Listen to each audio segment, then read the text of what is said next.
नमस्कार, देशोन्नतीमध्ये मी साक्षी आपलं स्वागत करते। याआधी आपण महाकुंभ मेळाव्याबद्दल काही माहिती घेतलेली आहे। अघोरींची माहिती, त्यांचा राहणीमान असं का असतं, ते असं का राहतात, कुंभ मेळाव्याचे प्रकार व त्यांचे आयोजन कुठे आणि कोणत्या शहरांमध्ये केले जाते। तर आज आपण आखाडेच्या बाबतीत अजून काही माहिती जाणून घेऊया। आखाडा ही एक पारंपरिक भारतीय संस्था आहे, जी तपस्वी आणि संतांसाठी सांप्रदायिक धार्मिक पट म्हणून काम करते। आखाडा या शब्दाचा शाब्दिक अर्थ कुस्ती मैदान असा होतो, जो संस्कृत शब्द अखंड पासून आला आहे, ज्याचा अर्थ अविभाज्य आहे। ऐतिहासिक दृष्ट्या आखाड्यांची स्थापना सनातन धर्माचे संरक्षण आणि प्रचार करण्यासाठी करण्यात आली होती।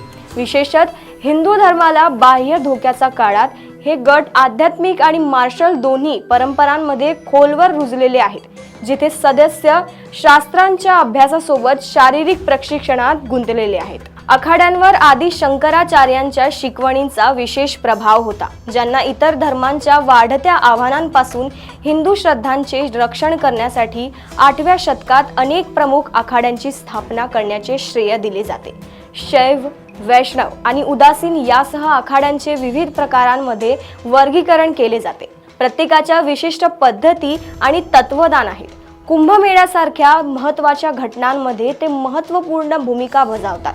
येथे ते स्नाही स्नानासारखे विधी करतात आणि भक्तांमध्ये समुदायाची भावना वाढवतात। आधुनिक काळात काही आखाडे अजूनही युद्धविषयक पैलू ठेवत असतात।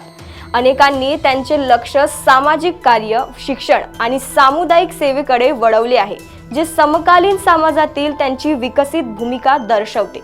आखाडे कुंभमेळ्या दरम्यान शाही स्नानासारखे विधी आयोजित करून महत्त्वपूर्ण भूमिका बजावतात। येथे भक्त शुद्धी करण्यासाठी पवित्र नद्यांमध्ये पवित्र स्नान करतात।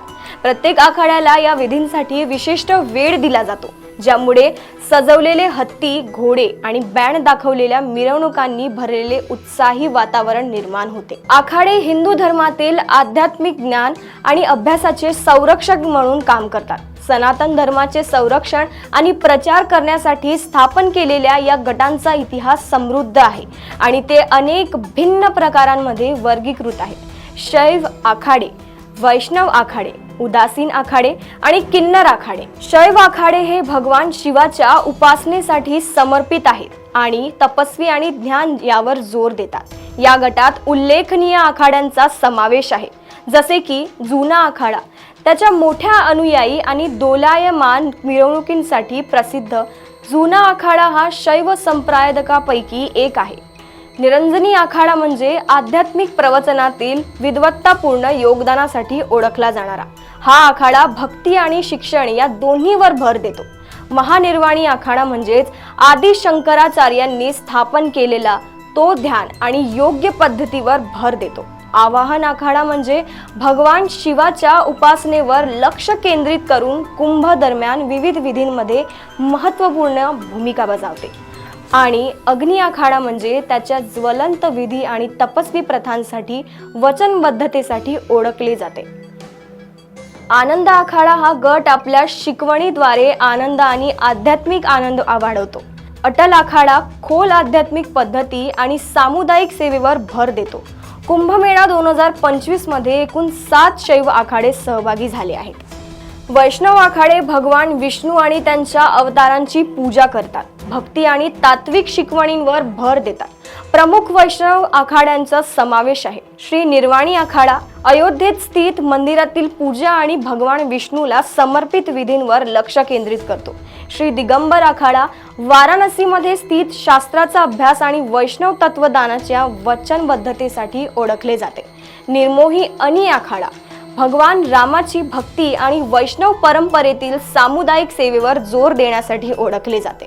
एकूणच कुंभमेळ्यातील 3 वैष्णव आखाडे सक्रियपणे सहभागी होत आहेत। उदासीन आखाडे तपस्वी हिंदू परंपरांचे शीख प्रभावांसह मिश्रण करतात। या वर्गात समाविष्ट आहे नया आखाडे हे उदारमतवादी आध्यात्मिक दृष्टिकोन आणि सर्व समावेशक पद्धतीसाठी प्रसिद्ध आहे। 12 आखाडा हे पारंपरिक ज्ञान आणि सामुदायिक उत्थान यावर लक्ष केंद्रित करून अनुयायांमध्ये आध्यात्मिक वाढीस प्रोत्साहन देते। निर्मल पंचायती आखाडा हे उदासीन परंपरेतील सामाजिक सेवा आणि आध्यात्मिक शिक्षणाच्या बांधलकीसाठी ओळखले जाते। एकूण 3 उदासीन आखाडे आहेत जे उत्सवाच्या समृद्ध वैविध्यतेला हातभार लावतात। किन्नर आखाडा ट्रान्सजेंडर समुदायाचे प्रतिनिधित्व करतो आणि अलीकडच्या वर्षात अधिकृतपणे आखाडा म्हणून ओळखला जातो। महामंडलेश्वर डॉक्टर लक्ष्मीनारायण त्रिपाठी यांच्या नेतृत्वाखाली 2015 मध्ये स्थापन झालेल्या या गटाचा उद्देश हिंदू धर्मातील किन्नर समुदायाला समर्थन आणि मान्यता प्रदान करणे आहे। 2019च्या कुंभमेळ्यात किन्नर आखाड्याने ठळकपणे भाग घेतला आणि त्याचे महत्त्वही वाढतच गेले। किन्नर समुदाय हिंदू विधी आणि परंपरांशी खोलवर जोडलेला आहे। अनेकदा महत्त्वाच्या घटनांमध्ये आशीर्वाद देत असतो। त्यांचा सहभाग कुंभमेळ्याला एक अनोखा आयाम जोडतो, सर्व समावेशकता आणि जागरूकता वाढवतो। महाकुंभ मेळाव्याबद्दल अशीच माहिती जाणून घेण्यासाठी बघत रहा देशोन्नती। नमस्कार।